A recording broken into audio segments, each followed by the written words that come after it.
que grande prazer estar aqui com vocês. Hoje a gente vai ter uma conversa maravilhosa com essa grande conhecida já da nossa rede, que é a doutora Bertina. Ela é mestre e doutora em ginecologia, é coordenadora do programa Saúde da Adolescente da Secretaria Estadual de Saúde de São Paulo e também é chefe do ambulatório de ginecologia da adolescência na USP. Professora, doutora Bertina, passo a palavra para a senhora. Bem, é um grande prazer, eu quero agradecer essa oportunidade de falar para os professores. Eu realmente acho que vocês são os grandes agentes de saúde, a saúde e a educação precisam trabalhar juntos, e agora eu vou falar da questão da adolescência. Adolescer quer dizer amadurecer. Então, por isso que eu coloquei que é um verbo de transição, porque realmente a adolescência só terminaria quando a pessoa estaria fisicamente com seu desenvolvimento completo, economicamente independente e psicologicamente madura. Então, muitas vezes somos todos adolescentes. Para a Organização Mundial de Saúde, a adolescência é a segunda década da vida, isso é, de 10 a 20 anos. Mas, legislativamente, é possível que, para algumas referências, a adolescência termina aos 18 anos. Nós vamos falar de 10 a 20 porque existem características que vão ocorrer de 10 a 14, de 14 a 17 e de 17 a 20. Bem, então vamos lá. Primeiro, o adolescente, ele busca a si mesmo, ele vai procurar a identidade adulta. Bem, nesse movimento dos 10 aos 14 anos, vai acontecer mudanças da puberdade. Para a mulher, ela muda, aparecem os seios, os pelos, ela cresce, e também para o menino. Então, na adolescência inicial, de 10 a 14, nós vamos ter movimentos da imagem. Ele necessita construir a sua imagem. É quando, aos 10 anos, ele ainda é a prof, e aos 10, 11 anos, ele já identifica professores que com ele tem outro movimento, ele já é o aluno. Mas nesse momento, ele precisa criar uma imagem do seu corpo. Bem, nós estamos num país onde temos várias cores, vários tamanhos. E veja, para esse ou essa adolescente que vê uma imagem corporal na televisão que é muito distante, todo mundo é alto, todo mundo tem sorrisos Colgate, ou não vou dizer a marca, mas todo mundo tem sorrisos perfeitos. Então esse adolescente se sente diferente ou não. É o outro que é mais alto, é ela que é mais baixa, e já começa a referência. E o bullying vai assumir um papel importantíssimo. Aquilo que era uma brincadeira, você está gordo, chamar de baleia, chamar de 4 olhos, chamar de qualquer coisa de 10 a 14 anos, tem um papel muito forte, porque é a construção da autoimagem. Neste momento, o centro é como é que esse adolescente vai se ver em relação ao tamanho. Existe uma cobrança, todo mundo tem que ser alto e todo mundo tem que ser magro. Mas só para vocês entenderem, a média do Brasil seria, para os meninos, 1,70 m e para as meninas de 1,58 m ou 1,60 m, pelo tamanho dos pais, que se der tempo no final, eu vou dar uma dica para pensar na média, né, desse. E aí o que vai acontecer? De 10 a 14. De 14 a 17, quando já aconteceu a menstruação, quando o adolescente já se percebe com características masculinas ou femininas, vai acontecer um movimento em relação à definição de gênero. Veja, na verdade, já a questão de gênero já acontece quando alguém fala do e da, né? Já em torno de 2 a 3 anos. Mas aos 14 ou 17 é que vão acontecer as primeiras relações afetivas, e desse movimento, todo adolescente que tiver uma baixa autoimagem, ele vai negociar com o parceiro ou com a parceira em dúvida e em dívida.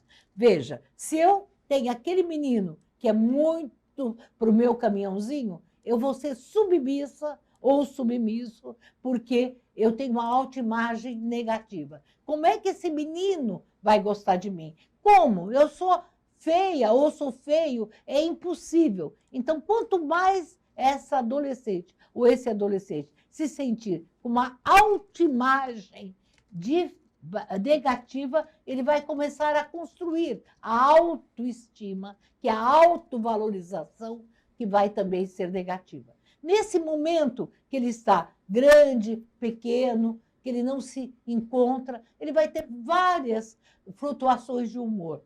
É aquele adolescente que um dia levanta cantando, no outro dia depois fala o que foi, bom dia, por quê? E a mãe não entende, mas esse menino está cantando, de repente começa a ficar bravo, as flutuações de humor. E aí, veja bem, para a menina que vem a menstruação, então vai ser tudo chamado de tensão pré-menstrual. Mas não é tensão pré-menstrual, é muitas vezes ela está chorando, e ele também, porque não se despediu da etapa da infância. E nesse movimento, o adolescente precisa fantasiar e intelectualizar. Mais do que fantasiar, ele precisa sonhar. Na verdade, ele sai do conto de fadas, das histórias, para histórias onde ele é o herói, onde ele é a supermulher, onde ele é o forte, aqueles jogos, ele ganha os jogos. Então, muitas vezes, essa fantasia ela é diferente da fantasia da criança. A criança parte da fantasia a partir do que você conta. E o adolescente não, a partir do que ele fala para ele mesmo, ou o que ele fala com os outros também. Bem, nesse movimento, onde é a construção da autoimagem, é essa necessidade de sonhar, de planos, mesmo que ele não fale. Muitas vezes você fala com o adolescente, na classe, ele está assim. O que está acontecendo, João? Ele, estou prestando atenção, né? Mas não está, ele está sonhando. A temporalidade nesse momento vai acontecer. Ele se desloca do tempo. O tempo para o adolescente é totalmente diferente do tempo do adulto. Por exemplo, veja bem, você diz, eu tenho um namorado. Há quanto tempo? Eu conheço há muito tempo. Quanto tempo? Um mês, um dia, uma hora. O tempo, ele é atemporal, porque é o tempo que ele se encontra. Então, por exemplo, vai dar tempo para eu estudar. Bom, tem um livro de 80 páginas. Filho, você não está estudando? Olha aí. Mãe, vai dar tempo. Porque o tempo para ele é o tempo que ele constrói. Então, nesse movimento, é preciso que os professores e os pais comecem a tentar estabelecer uma rotina de tempo. Senão ele diz, você está estudando? Amanhã você tem prova. Como? Deu tempo. Faltam só 79 páginas. E o livro tem 80. Depois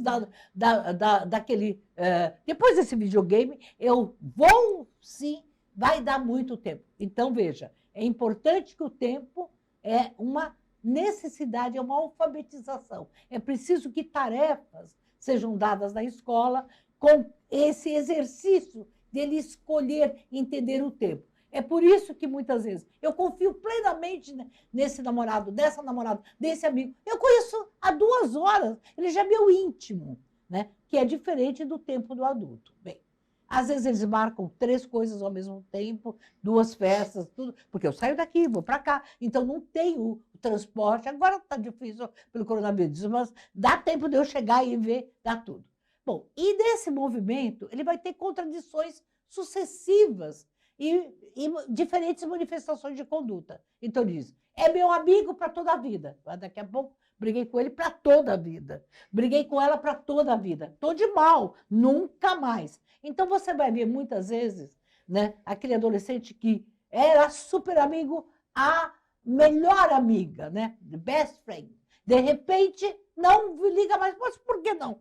Porque estou para mal para a vida inteira. Daqui a pouco, já novamente volta. É a mesma coisa daquelas brigas de criança, quando a mãe vai falar, seu filho brigou comigo e não sei o quê e tal. E aí você chama a atenção do filho, briga com a vizinha, briga não sei o quê. Daqui a pouco eles são os melhores amigos.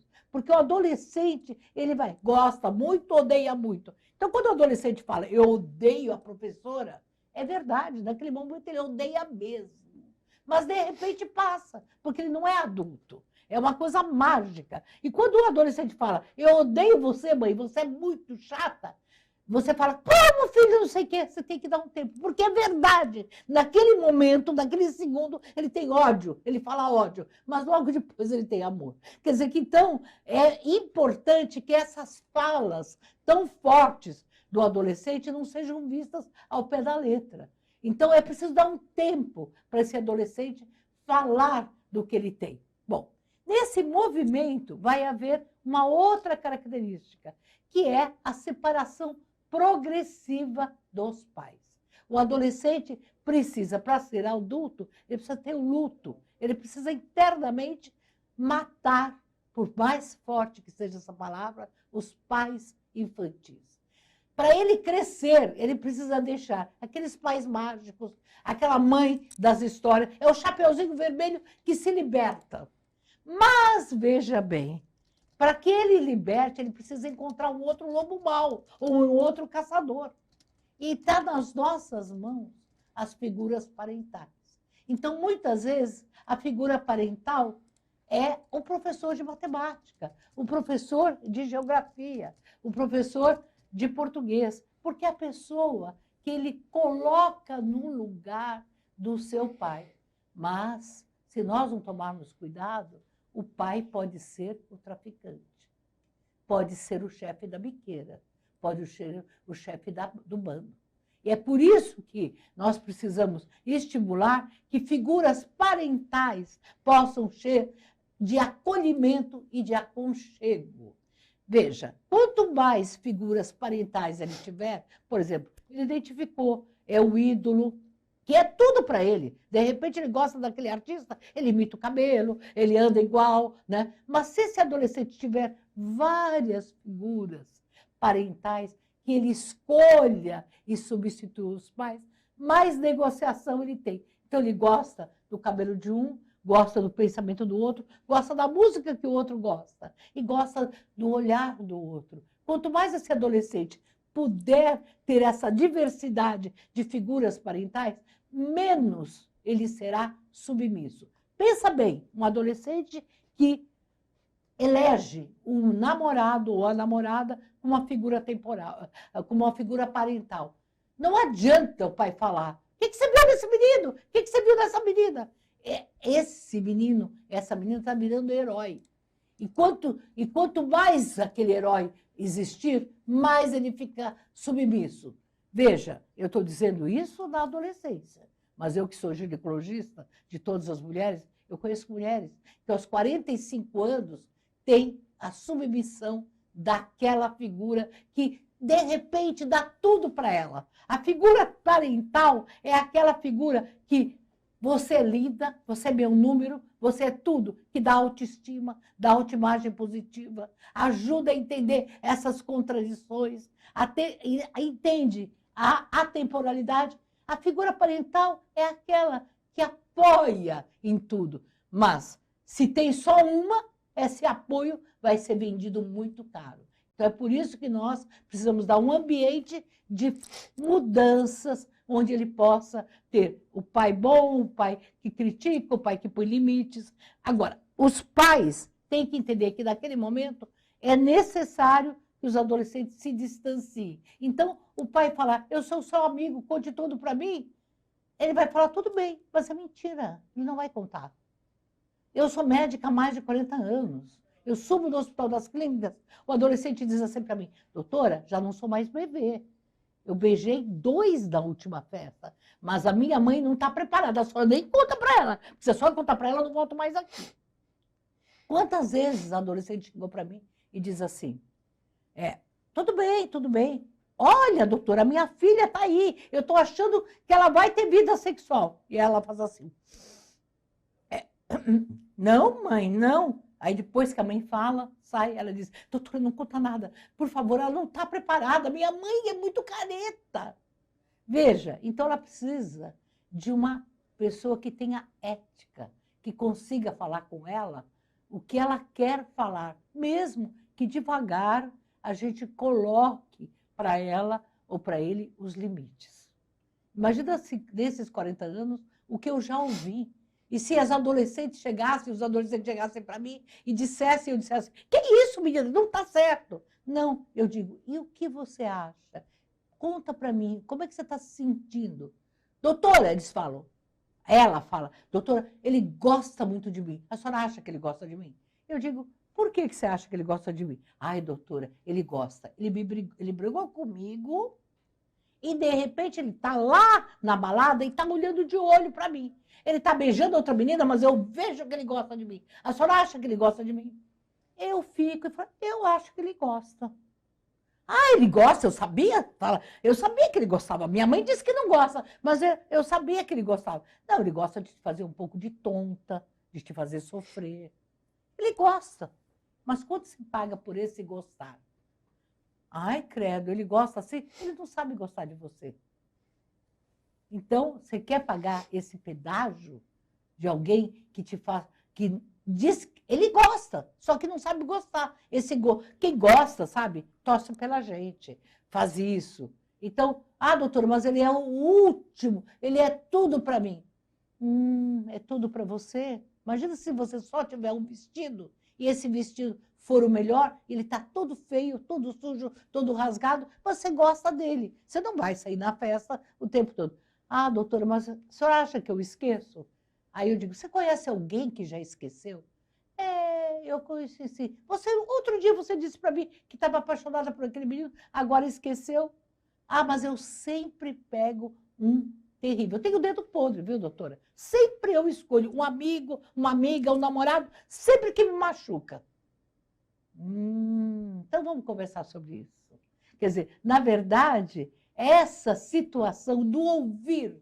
Às vezes um adolescente chega para mim, ai, doutora, eu estou muito nervoso, eu estou muito nervosa e tal. E eu digo, mas conta para mim o que aconteceu. Fala, e eu ouço e não interrompo. E depois, o que você acha que eu posso te ajudar? Difícil, né, doutora? Ela fala para mim, difícil só me ajudar. Acho que ninguém vai me ajudar. Então, eu disse, mas conta, o que a gente pode colocar no lugar desse machucado que está dentro de você? E aí ela fala, o que você gosta de fazer? Aí eu digo, ela vai falando, e ele vai falando. Então, se a gente não conseguir deixar esse espaço de escuta, o adolescente cada vez mais, que é próprio dele, tem uma atitude social reivindicatória. Nossa, os grandes movimentos do mundo, de 68 a todo tempo, foram de reivindicação. As guerras, quem fez as guerras? Foram os adolescentes que alguém fez a guerra e eles foram para a batalha. Então, as grandes mudanças na música, quantos cantores eu conheci vários, né? Nas décadas de 70 e que agora, quer dizer, então não adianta o adolescente ouvir da mãe, do pai, mas no meu tempo eu não era igual a você. No meu tempo, eu trabalhava, eu estudava. Com 13 anos, eu já estava trabalhando. Eu não sei o que você está fazendo de vagabundo. Eu estudava toda noite. Esse é o pior caminho. O adolescente odeia o tempo dos pais. Ele quer o tempo dele. Então, não adianta você fazer nenhuma comparação. Olha, no meu tempo, eu já trabalhava. No meu tempo, eu nem namorava. Azar seu. Minha atitude é outra. Então, primeira coisa... professora, que é pai também ou não diga no meu tempo, acabe, não fale. Porque se você falar, no meu tempo eu fazia, é esse tempo que ele não vai fazer nada, vai fazer diferente. Bom, aí começa em torno de 14, 16, 17, que é a adolescência intermediária, começa sempre, quando eu digo isso, eu digo determinante nesse movimento, mas começa desde o nascimento. Mas é essa hora que o adolescente passa a conhecer seu corpo, a ter prazer, muitas vezes no autoerotismo, até começar a ter a primeira relação. O primeiro beijo, que agora cada vez está acontecendo muito mais cedo. Eu tenho muitas meninas que falam, doutora, imagina, eu já tenho 11 anos, 12 anos, eu sou a única do meu grupo que sou bebê. Ou então, mas eu sou bebê, mas não sou mais bebê, mas sou BVL. É que bebê é boca virgem, BVL é boca virgem de língua. Então diz, mas eu contei para minhas amigas que eu já sou BVL. Aí eu digo, e como foi o beijo? Não foi bom. Ah, é? E você fez como? O menino não sabia beijar. E você sabia? Também não, né? E o que você vai fazer agora com o beijo? Acho que eu vou tentar. Quer dizer, veja, e eu tenho que fazer cara de paisagem. Ó, eu falo para minha equipe de medicina, e para o psicólogo, e para os assistentes sociais, a gente faz muita roda de conversa, que eu vou conversar com vocês sobre isso. A primeira coisa fundamental para o professor, para o médico, para o psicólogo, é fazer cara de paisagem. Se você não tem cara de paisagem, você vai no banheiro, fala isso para os adolescentes, para os meus médicos, para a minha equipe, para os meus psicólogos, para o pessoal que trabalha comigo na enfermagem. Coloca uma música e diz assim, eu sou agressivo. Aí você fica com a cara. Eu odeio a minha mãe. Então você põe na música, ou alguém falando em voz alta, ou então, eu sou pansexual. Aí, não mexa. Olhe, treina. Cara de paisagem. Cara de paisagem. E não precisa mudar as suas características. Não é para você, de repente, que é um professor mais bravo, resolver ficar o amiguinho.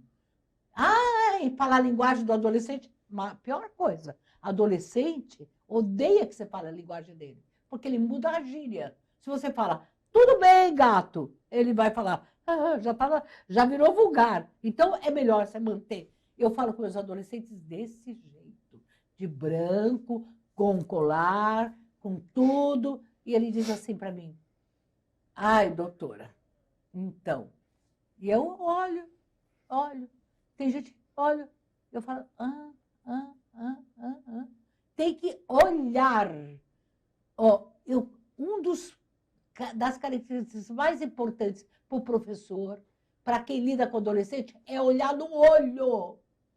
E se eu olho no olho, eu sei ver se o adolescente está triste, se o adolescente está sofrendo, se o adolescente quer falar. Os pais têm que olhar no olho. Não adianta falar, eu te amo, faça isso, não sei o quê. Só diz, tô aqui. Não entendi. Fala de novo. Tô aqui olhando. Mais do que dizer, use métodos anticoncepcionais, tenha isso, não tenha relação, usa camisinha. 1000 receitas. A grande receita é olhar olhando. Olhar olhando. Com todas as características.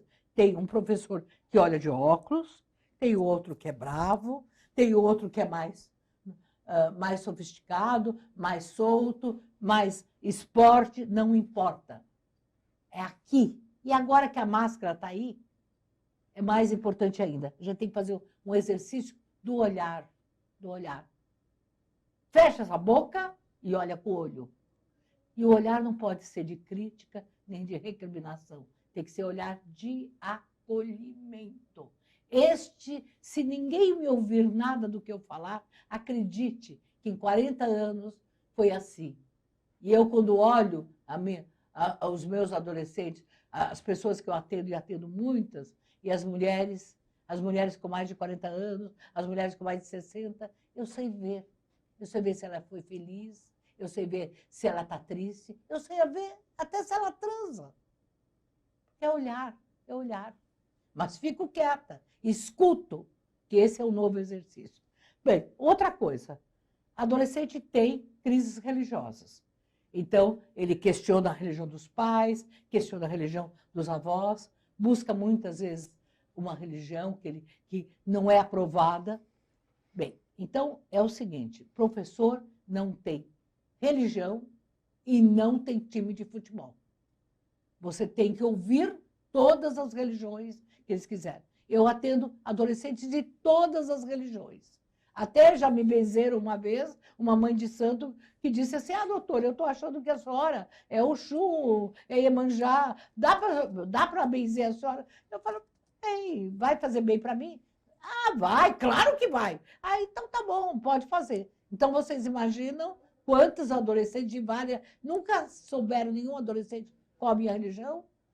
Nem meu time de futebol. No máximo que eu falo é do time dos meus netos, que por acaso é corintiano. São 3 corintianos. Mas eles, quem sabe do meu time são meus netos.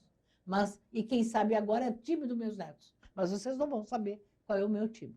Bom, e aí a tendência grupal. E aí que é a grande defesa nossa. Então, 10 a 14. Autoimagem, negativa ou positiva.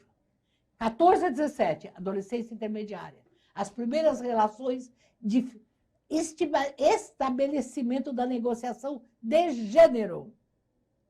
E aí que a gente vai ver o adolescente, menino, eu sou bom, eu sou bom, eu sou bom, eu sou atleta, e a menina, bem me quer, mal me quer, bem me quer, mal me quer. Então, o que vai acontecer? Nesse movimento, o menino é instruído socialmente para não falhar. Ele precisa ser o atleta. Não pode falhar, não pode chorar, tem que ser o bom. E a menina tem medo de não agradar. Então, veja, quanto menos ela tiver autoestima, menos ela tiver autovalorização, quanto menos ela tiver uma imagem positiva, mais ela vai negociar com dificuldade, porque ela sempre vai ter medo. Será que ele gosta de mim? Será que ela gosta de mim? Será que gostam de mim? É o medo de não agradar. Porém, socialmente, o menino é construído para ser. Eu tenho medo de falhar. 2 inseguros, com medo de falhar e com medo de não agradar, vão criar situações de risco. Então, o grupo é um movimento de negociação. Por isso que é fundamental, principalmente depois dessa pandemia, que vai mudar todo o comportamento. Ninguém mais vai ser igual, ninguém mais vai ser tão virtual e tão presente. Então, estabelecer um movimento de negociar com o outro, de ouvir o outro. Então, esse adolescente que tem medo de falhar, vai sentir que um dia ele falha numa coisa, outro dia ele falha noutra, outro dia ele acerta. E a menina vai entender que ela não precisa agradar aquela, todo mundo. Ela vai agradar alguns momentos e outros não. Então, o bem me quer, o mal me quer, ou eu preciso ser o bom do skate, tem que parar. E é na adolescência que isso vai acontecer. Quando de 17 a 20 anos, começa a perspectiva de futuro. Aí o adolescente está terminando, né, o ensino médio, e o que eu vou fazer? Eu vou fazer o Enem? Vou fazer faculdade? Como? E aí ele percebe que quem teve mais condições vai acertar mais na possibilidade de ter uma faculdade. E aí volta tudo de novo. É tão triste eu lutar pela vida, que eu vou lutar pela vida fantasiosa, a vida das drogas, a vida da contramão, porque construir uma vida da mão, ela vai exigir que eu tenha muito sacrifício. Isso é muito difícil para o adolescente. É neste momento que o grupo é fundamental. Então, os grupos é tudo. É o grupo da família, que vai pesar menos, o grupo dos amigos, o grupo dos professores, o grupo de esporte. É preciso construir um grupo onde o adolescente receba aplausos.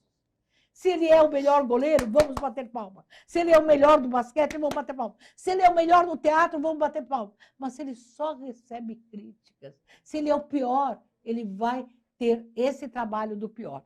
Bom, e agora, para que ninguém esqueça, eu vou fazer um acróstico. Todo mundo sabe o que é acróstico? Lembra lá atrás? Então, tem aquele acróstico A, B, C. Por exemplo, eu quando vim para o Brasil aprendi o acróstico de Albertina. Então, adoro, ou beijo. Quer dizer, então, adolescente, está ali. Vamos, não dá para duvidar. É fácil guardar. Autoestima, autovalorização, autoimagem. O adolescente precisa disso. O adolescente tem dúvidas. Eu duvido, eu não sei, será que é? Ele pergunta a dúvida, muitas vezes, só para saber o que você fala. Acho que a minha menstruação não veio. Ele já sabe que pode estar ligeiramente grávida, mas está fazendo a pergunta. Ou, professora, o que a senhora acha disso? Não é dúvida, ele já está sendo isso. Bom, onipotência. O adolescente tem onipotência. Onipotência, tudo, sabe tudo. Eu acerto, eu vejo. Não, ninguém sabe. E é mágico, não vai acontecer comigo. L, adolescente tem luto. Luto do corpo, luto do mundo, luto pelos pais. Ele precisa viver esse luto. E, de adolescente, experimentação. O adolescente precisa experimentar. Então, ele experimenta droga, ele experimenta álcool, ele experimenta risco. Mas o problema, ele experimenta e pode sair desse risco. E o adolescente tem o quê? A sua sexualidade. Como é que é a sua sexualidade? Quantas situações na negociação com a sua sexualidade, é aí que ele vai, em relação ao outro, ter muita dificuldade de ser aprovado na sua sexualidade. E o adolescente tem crescimento. Eu já cresci fisicamente, eu já cresci intelectualmente, porque ele é cobrado. Você é muito grande para fazer isso, você é muito pequeno para fazer isso. Como? Você é grande demais. Como que uma pessoa desse tamanho está fazendo isso? Ou, você é muito pequeno. Como você vai fazer isso? Não dá, você é muito pequeno. Ele tem erotização, ele precisa expandir esse fetiches, assim, até apresentar o seu corpo. E ele nega. Não. Se você perguntar para o adolescente, oi, filho, você se lembra disso? Não. A pior coisa é você chegar numa visita e falar assim, agora tem menos visita. Fale para sua avó quanto que você estudou. Não, eu não estudei. Ou então, fale para sua avó que você gosta disso. Não, eu não gosto. Quer dizer, não pergunte nada. Adolescente odeia ser exposto. Ele não é troféu. E ele saca que você está falando isso, que é para ele ser o troféu da família. Porque todo pai, toda mãe adora falar as boas coisas dos filhos. E também as más. Quer dizer, todo um adolescente precisa ser para a família ou o primeiro ou o último. Então fala, o seu irmão é ótimo. Olha como você é péssima. Até da escola a gente fala, olha, por que você não copia? Por que você não faz a lição igual aquele seu colega? Olha que ótimo. Aí ele não vai fazer mesmo. Ele vai falar, não faço e não sou. Ele precisa se afirmar. E aí o adolescente precisa ter tendência grupal. O grupo é que vai fazer com que esse adolescente saiba os seus limites, saiba o seu tempo. E eu acho que depois do coronavírus, nós precisamos fazer um outro vírus da solidariedade, do coletivo. E aí o adolescente do grupo vai saber, eu sou diferente de você, respeite as minhas diferenças. Mas não falar, fazer. Eu tenho esse limite para falar, eu tenho esse tempo para dizer, eu tenho esse tempo para me expressar. E eu sou humano, eu tenho essas situações. Então o adolescente precisa de ética. Quando o adolescente falar uma coisa, a gente não pode falar para ele sem autorização. Quantos adolescentes tiveram AIDS? Quantos adolescentes tiveram gravidez? E eu disse para eles, olha, não vai dar para você esconder que você está grávida. Logo, logo vai saber. Ah, eu não quero que conte. Então, você tem algum amigo que você tem, adulto da sua família, que eu possa contar? Ah, eu tenho um tio, mas ninguém gosta dele. Eu tenho uma tia também, a minha mãe briga com ela, tal. Então traz ela aqui. Aí nesse processo vai amadurecendo. Então se o adolescente usa droga, se o adolescente ele vai falando, mas você precisa ter tempo até para construir essa situação de abandono, que é a mais difícil que tem, que eu nem vou entrar agora nisso. Mas veja bem, a ética é, eu tenho um segredo, eu conto para você. Às vezes o segredo é simples. Ah, eu já menstruei. Aí a mãe diz assim, a Mariazinha já menstruou. Ai, eles odeiam. Ah, mas é tão pequeno o segredo. Mas é muito grande. Cuidado, professora, da escola, para dizer, a Lúcia, o Joaquim me falaram que isso aqui não. O segredo que ele contar tem que morrer ali. Mesmo, é como quando ele fala, o meu amigo tentou se matar. O amigo é dele, ele. Mas ele nunca diz o nome do amigo. Então, por favor, cuidado com essa ética. Vamos para as características dos pais, também no adolescente. Autoritarismo. Cuidado para pai não ser igual,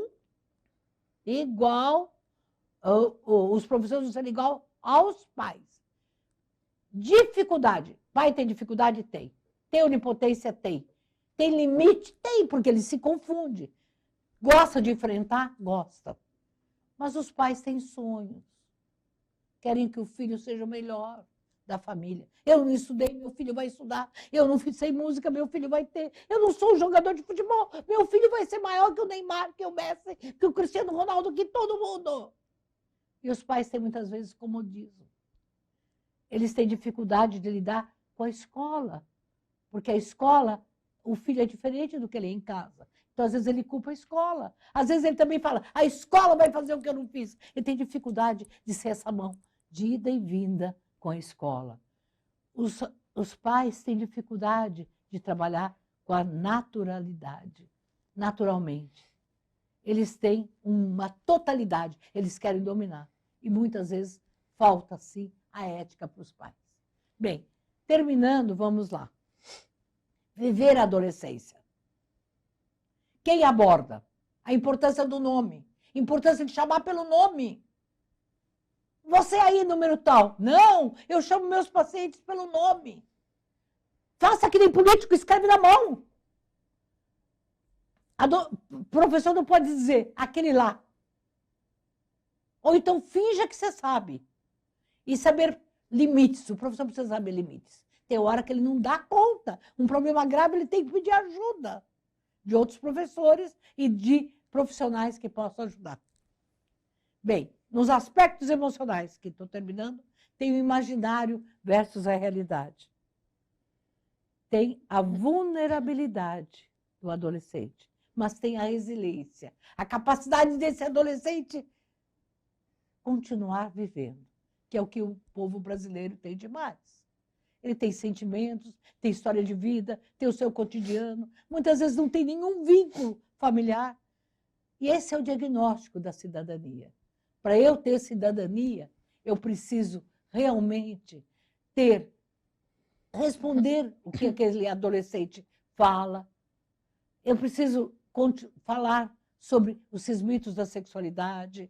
Ele precisa falar sobre o que ele está sentindo. E através, eu quero falar do HPV, mas de repente eu falo de mais coisas. Eu falo do vírus, mas eu digo da vida. E é isso que é a oportunidade. Lembrar que ele pode engravidar, que ele pode ter violência, que tudo pode acontecer. Mas no mapa da vulnerabilidade, o que eu entendo muito? O que eu entendo mais? Pode ir? Mais, pode ir? Pode, que já vou. Essa é a última bandeira que eu quero. É a bandeira do Brasil. Autoestima positiva, autoimagem positiva, autocuidado, o coletivo do autocuidado. Porque a autoestima não é ele. Eu me amo, eu me gosto, não, é uma autoestima que o coletivo faz. E tudo isso que vai dar segurança, é isso que vai garantir os direitos e a igualdade de gênero. É isso que vai deixar para os adolescentes a cidadania. Que esse vírus hoje possa construir uma bandeira do Brasil incrível e muito grande, onde os adolescentes possam acreditar que eles vão ter um futuro de igualdade, de justiça e de paz. E agora eu vou deixar para vocês esse WhatsApp, que é do programa do adolescente.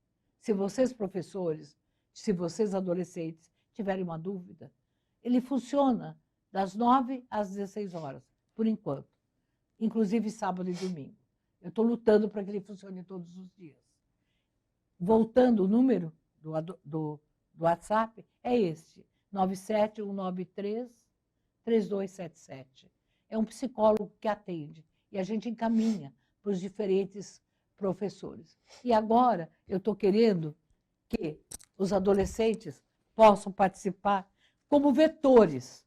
Se virar moda usar máscara, não vai tirar moda. É igual o jeans, que eles instituíram a moda. Então, essa máscara que está aqui, que foi um projeto voluntário meu, eu nunca peço autoria. Sempre é um coletivo o programa, sempre é tudo. Mas isto é muito querido. E as frases que aqui estão foram feitas pelos adolescentes. E eu estou pedindo ao secretário, ao departamento, que a gente comece a criar máscaras para que o adolescente se comunique. Eu te amo, eu me amo. Do mesmo jeito que eles fizeram o coração, fazem tantos símbolos. ou brother, ou irmão, suave, né? Eu pensava que ela está suave. Não, suave é oi. Quer dizer, então quem sabe se eles põem aqui na máscara muitas falas para a gente poder ler. Que as máscaras que a gente precisa usar hoje sejam só no nosso rosto, mas que no coração, que nos sentimentos, a gente possa poder abraçar todos num grande abraço pós-vírus e durante vírus. Que o ano de 2021 possa ser um novo recomeço de século e de vida. Muito obrigada a todos. E agora tem as perguntas. Doutora Albertina, que magnífico poder te ouvir, que privilégio, mas não um privilégio no sentido mesquinho da palavra, no sentido da como você propiciou a aprendizagem para a gente na sua fala, trazendo a sua experiência. Nossa, foi maravilhoso, ficamos muito agradecidos, me tocou profundamente a sua fala, eu tenho certeza que todo mundo que está assistindo em casa também. O professor Cláudio, ele coloca como foi importante para ele poder ouvir a senhora. A professora Vanessa fala que a escolha do tema foi excelente, ainda mais ministrado pela senhora. E se eu puder trazer à senhora uma pergunta, eu fiquei pensando bastante. Eu tenho uma filha que está entrando na adolescência, tenho vários alunos que são adolescentes, e aí, quando a senhora fala sobre a tendência grupal enquanto uma característica típica da adolescência, o que ficou passando pela minha cabeça é assim: como será que a gente faz quando a gente percebe que o adolescente escolheu um grupo para chamar de seu, que não é um grupo que faz bem? Então, de repente, algum envolvimento com o uso de drogas, como que a gente faz nesses casos, doutora? Importantíssima essa pergunta. O adolescente, geralmente, ele procura um grupo que é o grupo que o acolheu. Então, ou aquele grupo que se identifica, ele acha que ele é tão ruim, a família fala tão que ele é ruim, então ele vai procurar um igual que ele vai ser acolhido. Não necessariamente é que o aceite. Ele não gosta de tomar banho, ele usa umas roupas esculachadas, então ele vai ter, ou ele vai pagar pedágio para entrar nesse grupo. Ele tem admiração pelo popular, pela popular, então ele quer esse grupo. A escola e a família precisam estar atentos. Não adianta dizer, esse grupo, os seus amigos são péssimos. Ele vai escolher aqueles amigos. Então, nós precisamos fazer, disfarçadamente, outra apresentação de grupos. Toda vez que alguém tiver só um grupo, ele pode ser escravo desse grupo. Então, nós precisamos, na escola, propiciar outros grupos. Por exemplo, grupo de esporte, grupo de cultura. A escola, por isso que eu digo que vocês são agentes da saúde. A gente pode fazer trabalho em grupo, no sentido de fazer uma redação coletiva, um teatro coletivo, um curso, tudo que seja em grupo. Quer dizer, ele pode sim ter aquele grupo, mas ele vai, sendo apresentado a outros grupos, ele vai deixando esse grupo. Pior de tudo é falar, saia desses amigos, saia de tudo. O que você faz? Filho, hoje nós vamos no futebol com o futebol. Ah, mas eu não posso ir, eu tenho amigo. Não, vamos primeiro lá, depois você vai. Então, vai ocupando espaços sem falar para não dar tempo. Então, é como se você fosse puxando. Ah, não, mas hoje a gente resolveu, depois do coronavírus, é uma grande oportunidade, nós vamos andar no parque, que está todo mundo. Ah, mas eu tenho os amigos. Não, você pode sim, mas aí dá um tempo sempre a mais para ele atrapalhar o grupo. Então, não adianta enfrentar. É o pai, disfarçadamente, buscar alternativas para que ele inviabilize aquele grupo. É essa a dica. Você fala, tudo bem, você encontra. Não, jamais dizer, aquele seu amigo, aquele grupo é do mal. É do mal, é lá que eu vou.